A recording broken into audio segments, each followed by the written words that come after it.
would like to extend congratulations to Sylvan Henry of the Seventh Adventist School, who won the I-STEP logo competition. Mr. Henry, along with the second and third place winners, were honored during a logo unveiling ceremony held last week. And second and third place winners also received gift certificates from the office world, and the winner himself received his gift certificate of an iPad Air from Class Electronics. Class Electronics covered half of the cost, and the other half was covered by the project itself. Sylvain is super excited about his win. He was actually one of the younger participants of the elementary school and would like to be an animator when he grows up. The public will be able to view the ceremony on DCOM's YouTube channel and during DCOM's cable program. So I thank them for having that available for the public to view, as this gives us an opportunity to showcase our youth doing good. The I-STEP team has finalized the ICT in Education survey with all the public school teachers and is outfitted. They have been outfitted with iPads and went to each public school, administered the surveys digitally using the online SurveyMonkey tool. And this survey will be used as part of the baseline study used to capture the current situation as well as to track progress throughout the project as the training continues. Pilot teachers received their second session of training from the EdTech teacher professional consultant. Teachers participated in the I-STEP pilot program, attended this session, which was 2 days of intense training again, integration of apps into the classroom's instruction, as well as sharpening of pedagogical skills. The teachers are quite excited, I must say. They're enjoying and embracing these trainings, which is evident in the very high and outstanding evaluation results at the end of the training. The teachers have a rating of a 9.2 out of 10 and are very satisfied with their trainer, Tom Dearcord, who is also the founder of EdTech Teacher and whom we are proud to have piloting these programs. They will continue to receive monthly follow-up sessions until June 2017. Additionally, the school's management as well will have follow-up sessions in April and May of 2017. We would like to thank Telem, who has been providing the bandwidth necessary for these trainings to take place at the facility and increasing the connectivity and space throughout the training. Of course, we'll have to continue to collaborate with Telem in our schools when the program goes fully online in our schools, so that teachers and students alike will be able to make good use of the training that they have received. Please like and share our Facebook page, a little plug for the I-STEP SXM, so that you can stay abreast of the progress of the project, and it is being updated frequently with pictures and information. From the sports department, I would like at this time to congratulate the Master Liu and the St. Martin Taekwondo athletes, the 15-man strong team, though smaller than usual, who went out there and participated and came back as winners. Thanks, of course, to the sponsors who have been living up yearly to their corporate responsibility in giving back to the society and thereby empowering our youth.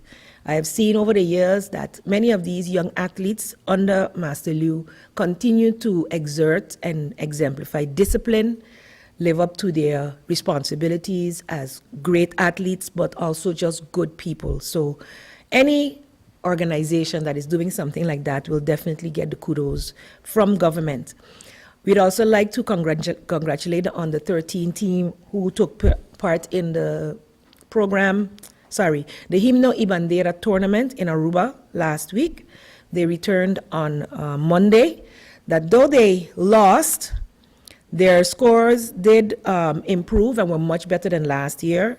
Though they and their coaches are disappointed with the overall, the coaches expressed that the team showcased insufficient drive and winner's mentality. This can only come about through more opportunities to compete. And of course, nowadays we're competing with the social factors of students and young people being even more actively involved in a sedentary game such as the Xbox, PlayStation, and these other types of sports. So by this, I'd like to encourage more parents to allow their children to take part in sporting organizations and activities, as this builds up that winning mentality, and through more games and more practice sessions, they will get there. They remain passionate and positive and committed to continue to improve on the lessons learned, and with increased participation, that they will continue to see growth among our teams. Of course, patience throughout development will be needed, and we continue to encourage them to persevere, to never give up, and to always represent themselves and St. Martin at their highest level. Noteworthy to mention, though, were some of our individual footballers, namely Rashawn Eustace. He was recognized by the organization as being a constant threat on the attack. Devin Liao, a strong defensive player, and one who showcased perseverance, as well as Amadeus Aventurin, one of the youngest. It was under 13, and he was the only 11-year-old, I believe, in the group, who showed great leadership qualities. I would like to congratulate them again. These 3 players will be also upgraded to be playing with the under 15 bracket, so with the older kids, and therefore also grow in their skills in the sport. So I continue to encourage all sporting athletes and artists to keep at it, don't give up, continue pushing on. The Student Support Services Division of the Ministry of Education, Culture, Youth and Sports will be hosting an interactive workshop entitled Looking Beyond, Helping Your Child with Career Choices. Looking Beyond, Helping Your Child with Career Choices. This is a free workshop which aspires or is dedicated to provide parents of secondary school students with tips, strategies, and resources to aid their children in researching careers, exploring options, and helping them to decide on a career choice. This is also important, as many students, as they get into their third years, they're choosing streams in which to go, so it is not solely reserved for exam classes. Parents who are interested in guiding their children are encouraged to go on Thursday, March 30th, that is tomorrow, next week, Thursday, at the SSSD's office right above Gatsby, on the corner opposite the police station and before the Windward Islands Bank. I'm also proud to say that last week we launched a collaborative event campaign with the Leos Club as a ministry, and through the Inspectorate of Culture, Youth and Sport, we have partnered with the Lions and Leos to embark on this drug and alcohol awareness campaign. On Monday last, a meeting was held in which many of the participants who had been invited, as well as several, came out in support and to take part. It came through recent findings within the ministry from reports of an increased number of incidents related to drugs and alcohol use among our minors, and it is showing a steady increase instead of a decrease, including going now to the elementary school level. We believe that this is quite alarming indeed, and believe that steps must be taken immediately to curb this. On Monday, as I mentioned before, this information session was held. 10 of the 13 entities, organizations were present, and they were engaged in the realities of what we are facing and what teachers are facing within the classrooms today, globally as well as locally. All of them present were educated on the use of lyrics in the music that our children hold dear, where the promotion of drug and alcohol use, as well as violence and the objectification of women, is the norm. Many of the adults in the room, and even some of the young ones, were not able to decipher the lyrics that were disseminated and analyzed that day. But it is quite alarming, and I do implore parents to start to pay attention to what your children are looking at, listening to, as it is, slowly creeping into their brains and becoming their normal as well. Drug and alcohol use is being promoted on a wide scale on St. Martin, in the media, in music, and it really would take a discerning user of these mediums to be able to distinguish what messages are being sent. So it's all about awareness, it's about knowing and facing the realities. And what did happen at the end of this session was that all of the attendees pledged to participate and collaborate with the ministry and the Lions Club to help eradicate, to help decrease and then slowly move towards eradication of drug and alcohol use and abuse among our youth. So we look forward to the follow-up, but there will be several, and especially in advent of the coming carnival season. It is not just for carnival, though, it's not a focus, but we know that during this time there is more accessibility, and while the laws exist to protect our children, not enough, I think, penalties are in place for those who are the ones facilitating that our children can imbibe and take part in these types of, indulge in these types of adult activities, which are also harmful to adults, by the way. But in preserving their development, we are really striving to break the trend and to create a culture of excellence in our schools, to create a culture of you can be all you can be, as long as you put your mind to it and focus on the right things. So I thank the community for coming out, collaborating with us, and I look forward to further collaborations also, not just with the community, but also with the ministries. Justice Ministry was also represented, VSR was also represented, and we will continue to work together as government to cure this ill within our society. Thank you. Thank you, Mr. Peterson. Good morning, everyone. Radio listeners, televiewers. It's good to be back home. Been gone for a while. One of the reasons for my absence was the participation in Cuba in a meeting of what is called the Ordinary Ministers Meeting of the Association of Caribbean States. In the Association of Caribbean States, St. Martin is an associate member, and in that capacity we participated there. The agenda of that meeting pertained to the protection of the Caribbean Sea, the importance and the protection of the Caribbean Sea. Caribbean Sea is that piece of water that basically joins all of us and is very, very important to our livelihood.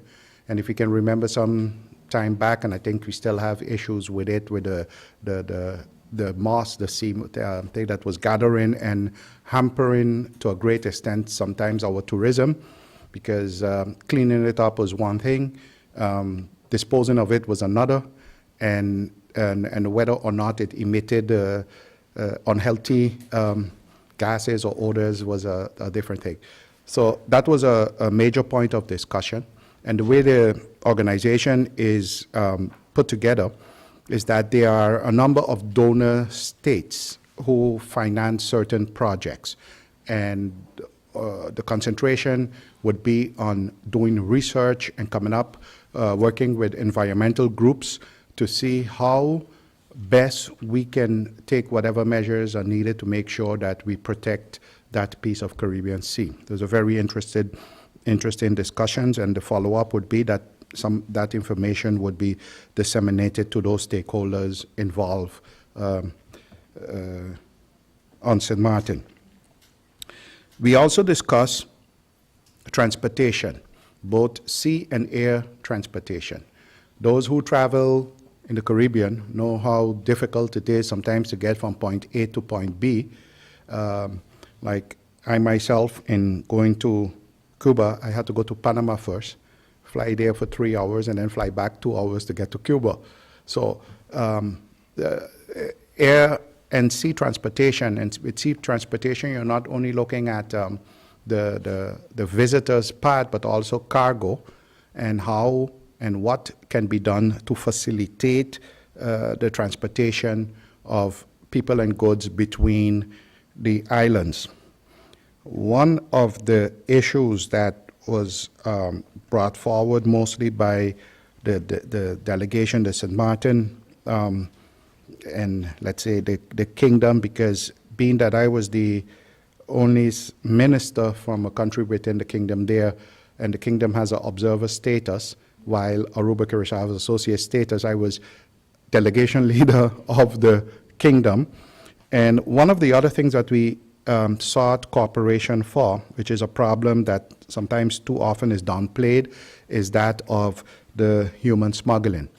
Because we believe at times many lives are lost at sea and we may not even know about it. So it is a serious problem, and more cooperation between the countries in the Caribbean is needed to combat this. Also, the drugs and weapons smuggling. So from the justice point of view, we look at, we brought that forward where cooperation would be needed.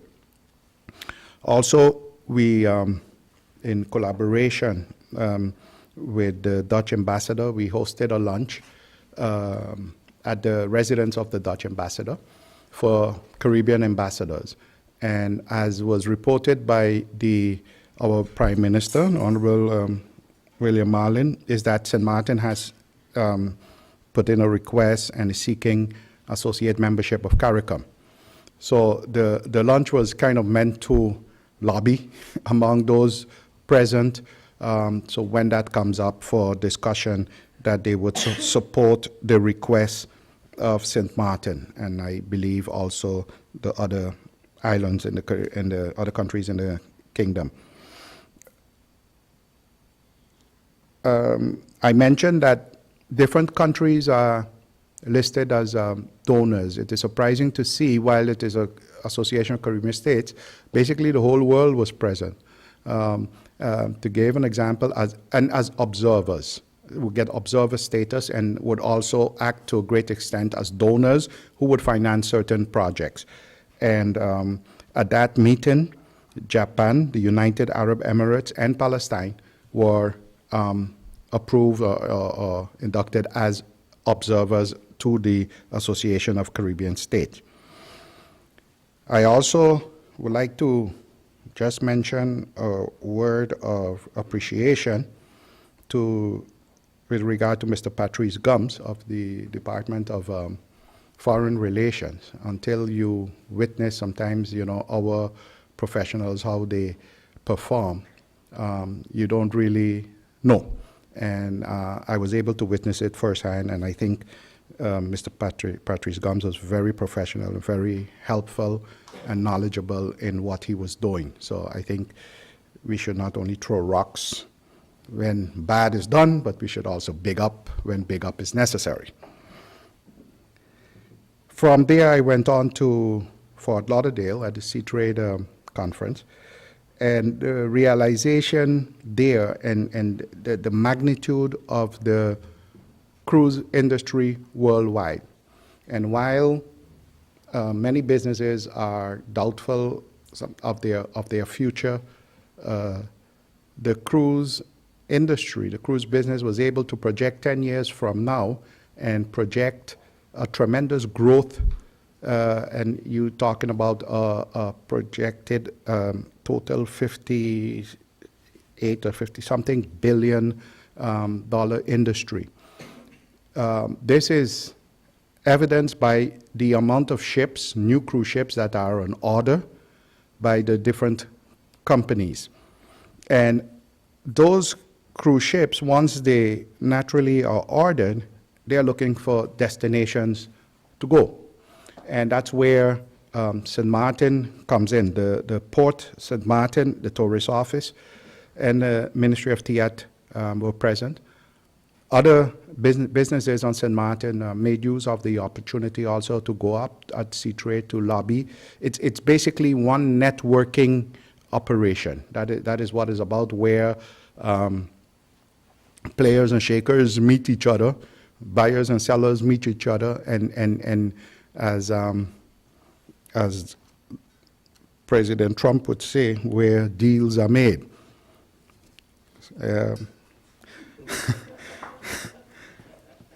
We had a very good participation.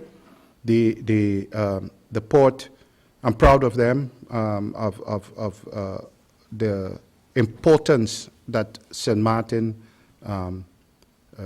showed and portrayed, and the interest towards St. Martin at the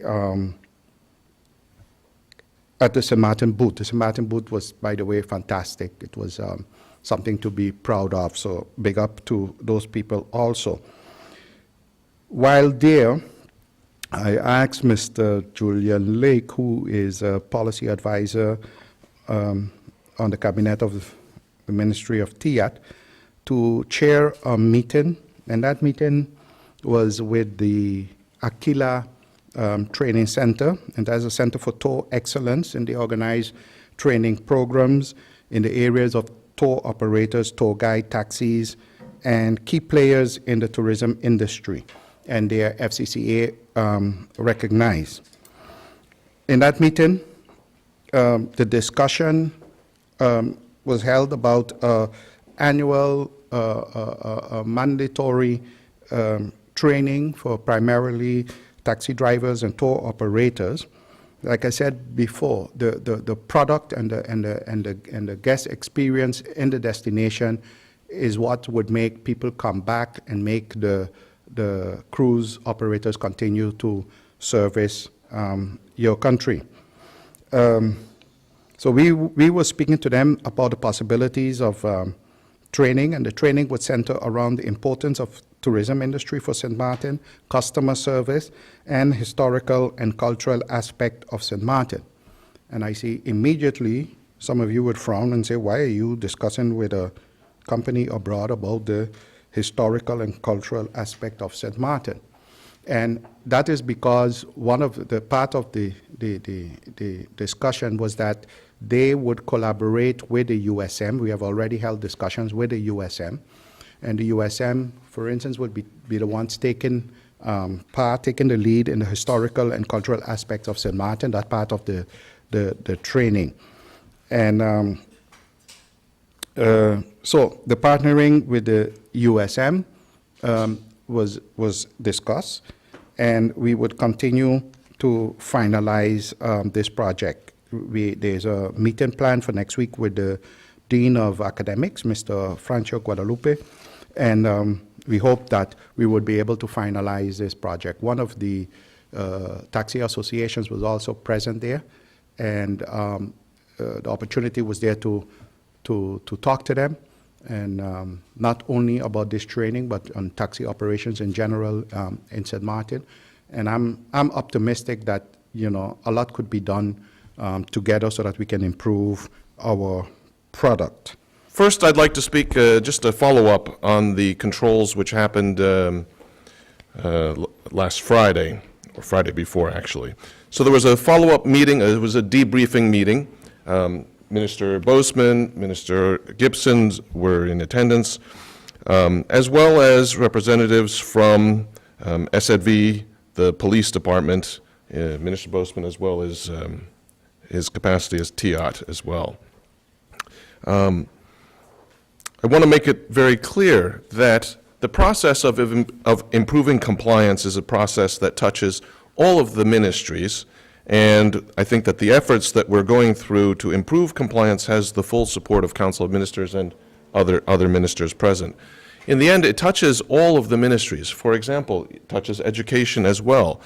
You know, in our controls, we found that there are people that are occupying positions without their proper documentation in place, but sales positions, bartenders, waitresses, cooks, these are positions that really we should be able to provide locally. And so if we have the educational facilities to make sure that people are up to industry standards, again, this is a huge opportunity to employ our local people. In our meeting, we debriefed, we talked about how do we improve communications between the different departments. As you know, every department has very specific authorities, very specific responsibilities, and sometimes that creates barriers to exchanging of information and how we better cooperate. As well, we discussed overall strategies in terms of how we're going to, with the most efficiently, most effectively improve compliance. And some general points that I think that we touched on is that for those businesses that are compliant or are genuinely working to become fully compliant, I think that you will find a government that is receptive, that's cooperative, facilitating. We're here to educate. We're here to help you to be more compliant. For those that demonstrate a blatant disregard for our people, for our laws, you will find a government that is fully committed to improving compliance. Disrespectful and unlawful behavior has to be dealt with. Otherwise, we're setting a precedent in our community that disobeying our laws, not following our rules, is tolerated, and that's something that simply cannot continue. And so you will find that this behavior is going to be dealt with sternly because it really does undermine the very fabric of our community. We have too many people that are looking for jobs, especially the youth in our community, and every position that's held by a non-compliant, undocumented worker is an opportunity for one of our own people to find employment that they've been searching for. We've found that there's very positive results so far. Speaking, for example, to one business, they've already hired a number of our local people to fill positions in their business. We've had a number of businesses that have contacted us and said, you know, look, we really would like to thank you for the efforts that you're embarking on, because they find that they cannot compete on an unlevel playing field.